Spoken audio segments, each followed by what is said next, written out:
ನಮಸ್ತೆ ಎಲ್ಲರಿಗೂ, welcome back to my channel. ಇವತ್ತು ನಾನು ಸಾಫ್ಟಾಗಿ ಸ್ಪಂಜು ಥರ ಪಡ್ಡನ್ನು ಹೇಗೆ ಮಾಡೋದು ಅನ್ನೋದನ್ನು ಹೇಳ್ಕೊಡ್ತಾ ಇದ್ದೀನಿ. ಅದಕ್ಕೆ ಏನೇನೆಲ್ಲ ಇಂಗ್ರೀಡಿಯೆಂಟ್ಸ್ ಬೇಕು, ಆಮೇಲೆ ಅದು ಸಾಫ್ಟಾಗಿ ಬರಲಿಕ್ಕೆ ಮುಖ್ಯವಾಗಿ ನಾವು ಏನನ್ನು ಯೂಸ್ ಮಾಡ್ತೀವಿ ಅನ್ನೋದನ್ನು ಶೇರ್ ಮಾಡ್ತಾ ಇದ್ದೀನಿ. ನಾನು ಕೂಡ ಮೊದಲಿಗೆ ಪಡ್ಡು ಮಾಡೋದಕ್ಕೆ ಟ್ರೈ ಮಾಡ್ತಿದ್ದೆ. ಸೊ ಅಷ್ಟು ಸರಿಯಾಗಿ ಬರ್ತಾ ಇರಲಿಲ್ಲ. ಅಂದರೆ ಪಡ್ಡು ಸರಿಯಾಗಿ ಬಂದರೂ ಕಲರ್ ಬರ್ತಾ ಇರಲಿಲ್ಲ, ಇಲ್ಲಾಂದರೆ ಸಾಫ್ಟ್ ಆಗ್ತಾ ಇರಲಿಲ್ಲ. ಸೊ ಇವಾಗ ಪರ್ಫೆಕ್ಟಾಗಿ ನಿಮ್ಮ ಹತ್ರ ಶೇರ್ ಮಾಡ್ತಾ ಇದ್ದೀನಿ. ಮೊದಲಿಗೆ ನಾನು 3 ಲೋಟ ಅಕ್ಕಿ ತೊಗೊಂಡಿದ್ದೀನಿ, ರೇಷನ್ ಅಕ್ಕಿ.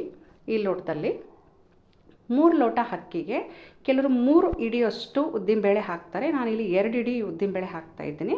ಏನಕ್ಕೆ ಅಂದರೆ 1 ಹಿಡಿಯೋಷ್ಟು ಅಲಸಂದಿ ಕಾಳು ತೊಗೊಳ್ತಾ ಇದ್ದೀನಿ. ಸೊ ಹಾಗಾಗಿ 2 ಹಿಡಿಯೋಷ್ಟು ಉದ್ದಿನಬೇಳೆ ಹಾಕ್ತಾಯಿದ್ದೀನಿ, ಮತ್ತು 2 ಹಿಡಿಯೋಷ್ಟು ಅವಲಕ್ಕಿ ಹಾಕ್ತಿದ್ದೀನಿ. ಪಡ್ಡು ಸಾಫ್ಟಾಗಿ ಬರಲಿಕ್ಕೆ ಮೇನ್ ಮುಖ್ಯ ಅಂದರೆ ಈ ಅವಲಕ್ಕಿ. ಇದರಿಂದ ದೋಸೆ ಇರ್ಬೋದು ಅಥವಾ ಪಡ್ಡು ಇರ್ಬೋದು, ಸಾಫ್ಟ್ ಬರುತ್ತೆ. ಸ್ವಲ್ಪ ಕಡಲೆಬೇಳೆ ತೊಗೊಂಡಿದ್ದೀನಿ. ಇಲ್ಲಿ ನೋಡಿ, ಅಲಸಂದಿ ಕಾಳು ಇಷ್ಟು ತೊಗೊಂಡಿದ್ದೀನಿ. ಹಾಗಾಗಿ 1 ಮುಷ್ಟಿಯಷ್ಟು ಕಮ್ಮಿ ಮಾಡಿಕೊಂಡೆ ಉದ್ದಿನಬೇಳೆ. ಸ್ವಲ್ಪ ಮೆಂತ್ಯಕಾಳು ಹಾಕ್ಕೊಂಡಿದ್ದೀನಿ. ಏನಕ್ಕೆ ಅಂದರೆ ಪಡ್ಡು ಅಥವಾ ದೋಸೆ ಕಲರ್ ಬರಲಿಕ್ಕೆ ಈ ಮೆಂತ್ಯಕಾಳು ತುಂಬ ಹೆಲ್ಪ್ ಆಗುತ್ತೆ. ಚೆನ್ನಾಗಿ 1-2 ಸರಿ ತೊಳೆದು ನೀರನ್ನು ಚೆಲ್ಬಿಟ್ಟು ನಾನು ನೆನೆಯೋದಕ್ಕೆ ಬಿಟ್ಟಿದ್ದೆ. ಯಾವಾಗಂದರೆ ಬೆಳಗ್ಗೆ ನಾನು 12 ಗಂಟೆಯಲ್ಲಿ ನೆನೆ ಹಾಕಿದ್ದೆ. ಸೊ ನೈಟು ನಾನು ಊಟ ಎಲ್ಲ ಆದಮೇಲೆ ಚೆನ್ನಾಗಿ ನೆಂದಿತ್ತು ಇದೆಲ್ಲ. ಅದನ್ನು ರುಬ್ಕೊಂಡೆ ಮಿಕ್ಸಿಯಲ್ಲಿ. ಸೊ ಅದು ನುಣ್ಣಗೆ ರುಬ್ಕೊಂಡ್ರೆ ಅಷ್ಟು ಗರಿಗರಿಯಾಗಿ ಬರಲ್ಲ. ಮೀನ್ಸ್ ಹೇಗೆ ಅಂದರೆ ಸಾಫ್ಟ್ನೆಸ್ ಕಮ್ಮಿ ಆಗುತ್ತೆ. ಸೊ ಸ್ವಲ್ಪ ತರಿಯಾಗಿ ರುಬ್ಕೊಂಡ್ರೆ ಬೆಟರು ಪಡ್ಡಿಗೆ ಮಾತ್ರ. ದೋಸೆಗೆ 2 ಥರನೂ ಮಾಡ್ಕೋಬೋದು. ಇದೇ ಐಟಮ್ಸ್ನೇ ನಾನು ದೋಸೆಗೂ ಬಳಸ್ತೀನಿ. ಸೇಮ್ ಸ್ವಲ್ಪ ರುಬ್ಬೆ ಆದಮೇಲೆ ಉಪ್ಪು ಹಾಕ್ಬಿಟ್ಟು, ಆಮೇಲೆ ಸ್ವಲ್ಪ ಸೋಡಾ ಪುಡಿ ಸ್ವಲ್ಪ ನೋಡಿ ಇಷ್ಟು ಸ್ವಲ್ಪ ಹಾಕ್ಬಿಟ್ಟು ಚೆನ್ನಾಗಿ ಕಲಸಿ, ಅಂದರೆ ಇದನ್ನು ನಾವೇನು ರುಬ್ಕೊತೀವಲ್ಲ ನೈಟು, ಆವಾಗ ಚೆನ್ನಾಗಿ ಈ 2 ಉಪ್ಪು ಮತ್ತು ಸೋಡನ್ನ ಬೇಕಾದರೆ ಹಾಕ್ಬೋದು, ಬೇಡ ಅಂದರೆ ಸ್ಕಿಪ್ ಮಾಡ್ಬೋದು. ನಾನು ಸ್ವಲ್ಪ ತೊಗೊಂಡಿದ್ದೀನಿ ಇಲ್ಲಿ ಸೋಡನ.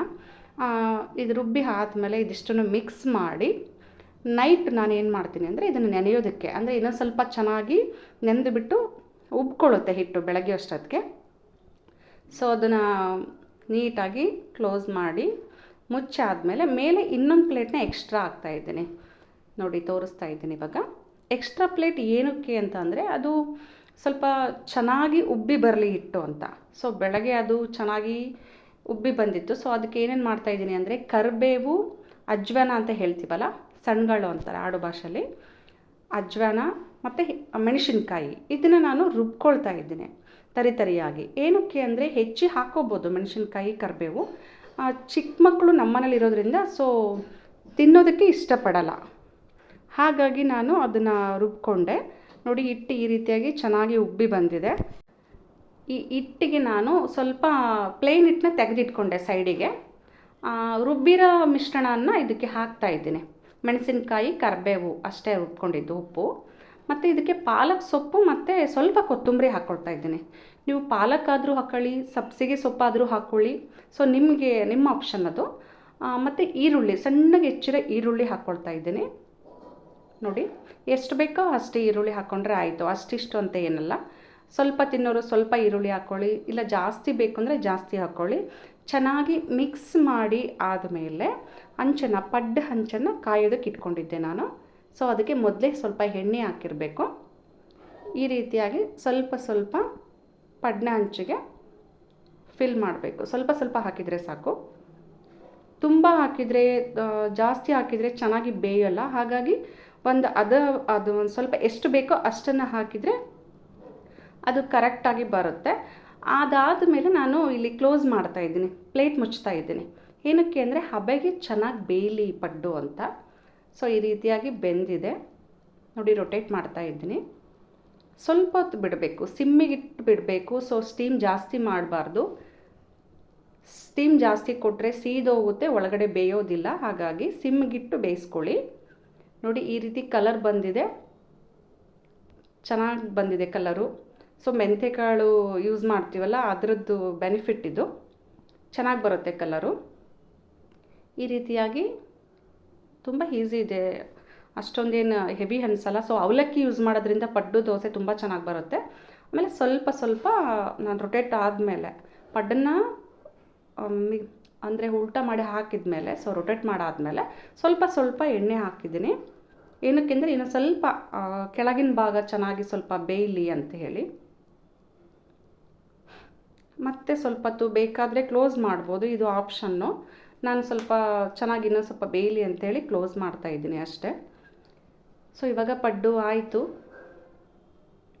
ಎಲ್ಲ ಪಡ್ಡುಗಳು ಕೂಡ ಚೆನ್ನಾಗಿ ಬೆಂದಿದೆ ನೀಟಾಗಿ. ಇನ್ನೂ ಜಾಸ್ತಿ ಕಲರ್ ಬೇಕು ಅಂದರೆ ಸ್ವಲ್ಪ ಸ್ವಲ್ಪ ಸ್ವಲ್ಪ ಸ್ಟಿಮ್ ಜಾಸ್ತಿ ಮಾಡ್ಕೊಳ್ಳಿ ಅಷ್ಟೇ. ಈ ರೀತಿಯಾಗಿ ನಾವು ಸಾಫ್ಟಾಗಿ ಟೇಸ್ಟಿಯಾಗಿ ಪಡ್ಡನ್ನು ರೆಡಿ ಮಾಡಿಕೊಂಡ್ರೆ ಆಯಿತು.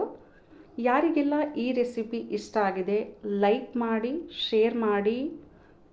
ನೋಡಿ ಎಷ್ಟು ಸಾಫ್ಟ್ ಬಂದಿದೆ. ಈ ಥರ ಬಂದರೆ ಒಳಗಡೆ ಚೆನ್ನಾಗಿ ಬೆಂದಿದೆ ಅಂತ. ಅದು ಒಳಗಡೆ ಬೇಯದೇ ಇದ್ದರೆ ಈ ರೀತಿಯ ಬಫ್ ಥರ ಬರಲ್ಲ ಪಡ್ಡು. ಚೆನ್ನಾಗಿ ಬಂದಿದೆ ಪಡ್ಡು, ಚೆನ್ನಾಗಿಟ್ಟು ನೆಂದಿತ್ತು ಕೂಡ. ಯಾರಿಗೆಲ್ಲ ಈ ರೆಸಿಪಿ ಇಷ್ಟ ಆಯಿತು ನೀವು ಮನೇಲಿ ಟ್ರೈ ಮಾಡಿ ಹೇಗೆ ಬಂತು ಪಡ್ಡು ಅಂತಂದೇಳಿ ಕಮೆಂಟ್ ಮೂಲಕ ನನಗೆ ತಿಳಿಸಿ. ಈ ವಿಡಿಯೋ ನೋಡೋದಕ್ಕೂ ಮುಂಚೆ ಆಗಿರ್ಬೋದು ಅಥವಾ ನೋಡಿ ಆದಮೇಲೂ ಕೂಡ ಸಬ್ಸ್ಕ್ರೈಬ್ ಆಗಿಲ್ಲ ಅಂದರೆ ಸಬ್ಸ್ಕ್ರೈಬ್ ಆಗೋದನ್ನು ಮಾತ್ರ ಮರಿಬೇಡಿ. ನೋಡಿ ಚೆನ್ನಾಗಿ ಬಂದಿದೆ. ಚಿಕ್ಕ ಮಕ್ಕಳಿಗಂತೂ ವೆರೈಟಿ ಕೇಳ್ತಾ ಇರ್ತಾರೆ. ಈ ರೀತಿಯಾಗಿ ಮಾಡಿಕೊಡಿ, ಇಷ್ಟಪಡ್ತಾರೆ ಎಲ್ಲರೂ ಕೂಡ. Thank you.